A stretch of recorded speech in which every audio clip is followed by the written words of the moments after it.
¿Qué tal, mis hermanos? Buenos días. Vamos, ahí está el libro, mira, atrásito de mí. Historia de la iglesia. Vamos a darle, hermanos. Ya estamos, es la penúltima clase. La otra, ya estamos cerca de los exámenes. Bueno, vamos a entrarle a la era de los nuevos horizontes, la segunda parte. Aunque las páginas decía yo estaba mal, pero ahí va. La primera pregunta, vamos a los horizontes intelectuales, la teología católica. Decía solo leer dónde estaba la respuesta porque habían datos que no son tan importantes, pero bueno, lo ideal es leerlo todo, pero yo digo a veces para resumir por cuestión de tiempo. ¿En qué fecha proclama Pío noveno la Inmaculada Concepción de María? Ve las fechas que son ya recientes, hermano. Por eso la mariología, a como hoy se ve, no fue del tiempo de Constantino ni de... No, contra eso, si te das cuenta, Martín Lutero ni siquiera lo atacó ni nada porque no la había. ¿Sí? Página 433. Su pontificado fue el más largo de la historia, el de Pío IX, y marca el fin del poder político del papado. Pero religiosamente se promulgaba su infalibilidad. Por eso en 1854 proclamó el dogma, o sea, la doctrina de la Inmaculada Concepción de María. Decía que en virtud de su elección para ser madre del Salvador, María fue preservada de todo pecado. Por eso Inmaculada, o sea, no hubo mancha, no hubo pecado en su concepción, como si fuera la de Cristo. Cristo fue un nacimiento original puro, así se decía de María. Inclusive el pecado original, sin pecado concebida. ¿Sí has visto eso en los rezos? María Madre de Dios, sin pecado concebida. Bueno, de ahí viene el concepto de Inmaculada Concepción. Era el primer dogma, hermanos, el primer papa en dar un dogma sin concilio. Antes los dogmas o las doctrinas se daban en los concilios, en reuniones de obispos y todo. Pero ahora él la daba, es cátedra. De ahí se empezó a hablar entonces de la infalibilidad papal. Mire, ¿cuáles son los 3 de las 80 proposiciones modernas que los católicos condenan y no aceptan y que a tu punto de vista, hermanos, son de las más importantes? Van a variar aquí las respuestas, no todas tienen que ser iguales. Para mí, por ejemplo, la 15, que cada ser humano puede adoptar y seguir la religión que le parezca verdadera según la luz de la razón. Esa era una proposición moderna que los católicos condenaban. Se habían hecho esas proposiciones, fueron varias, hermanos, 80. Pero los católicos estaban en contra porque iban en contra de sus conceptos. La 15 para mí es muy importante.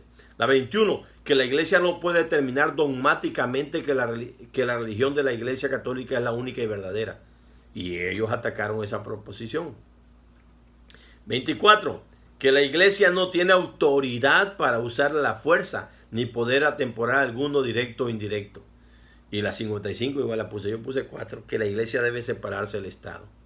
Y acuérdate, hermano, siempre oremos porque la iglesia siga separada del Estado. Nunca ha sido bueno que la iglesia esté unida al Estado. Mira lo que pasó cuando Constantino dejó de perseguir la iglesia y entró la corrupción y la herejía a la iglesia. Así que no, un presidente cristiano no es lo más que convenga. Que se promulga en el primer concilio vaticano y que ha sido muy importante para el papado, la infalibilidad papal.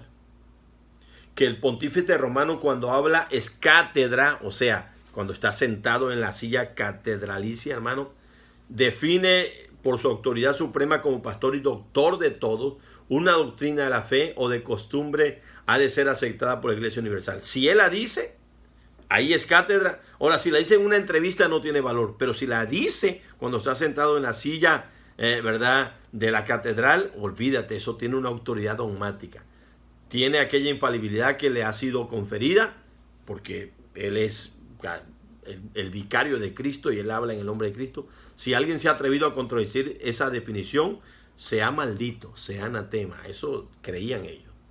Vamos a los horizontes geográficos del siglo del colonialismo y entramos a una parte que a mí me fascina. Bueno, muchos saben por qué me fascina este tema. No tanto el colonialismo, sino el concepto, ¿verdad?, de lo que va a venir después del colonialismo o a la par, que es la misión. ¿Cuál fue el resultado al terminar las guerras napoleónicas y con qué coincidió esto? Inglaterra quedó como dueña de los mares y de varias antiguas colonias francesas y holandesas y coincidió con la principal causa de la enorme expansión europea del siglo XIX, lo que se conoce como la Revolución Industrial. 5. ¿Cuál es la responsabilidad que se le llamaba la carga del hombre blanco? Página 442. Según ellos, Dios había colocado en manos de los europeos y de los blancos norteamericanos los beneficios de la civilización occidental. Ya lo vimos eso en la lección en la semana pasada. Inclusive la fe cristiana, para los que compartieran con el resto del mundo, debían llevar al resto del mundo las bendiciones de la industrialización, el capitalismo, la democracia y el cristianismo. ¿Te acuerdas? La semana pasada lo vimos con el Ku Klux Klan, que hablaban ellos que estaban en contra de los negros, en contra de los católicos, y bueno, y que el cristianismo debe ser, cuidado con eso, es peligroso, porque es un extremo, y se da del área del protestantismo igual. Esa es la carga del hombre blanco, era su compromiso, ¿sí?, de llevar al resto del mundo esas bendiciones, industria, capitalismo, democracia y cristianismo. Que es lo que en sí, y por ahí va a venir un compromiso importante de querer evangelizar a otros pueblos, que eso sí fue bueno. Pero ¿qué es lo que sí es indudable y que se estudiaría en los capítulos siguientes? Una innumerable huestes de cristianos, llevados por distintos motivos muy sinceros y por un innegable amor al resto de la humanidad, se lanzó a la tarea de evangelizar al mundo, porque sentían esa carga del hombre blanco. Por eso, dentro de ese punto fue correcto. Por eso en el siglo XIX no había un rincón del mundo donde no se alabara a Jesucristo. Y eso es real, hermano. La pregunta es ¿por qué ahora en tantos lugares? Porque después de la Primera y Segunda Guerra Mundial las cosas cambiaron. Entraron el marcionismo, el comunismo y muchas otras cosas que han hecho eliminando el cristianismo de muchas partes de la tierra. Por eso hay tanta necesidad de las misiones hoy en día. Bueno, ahorita seguimos con las 7.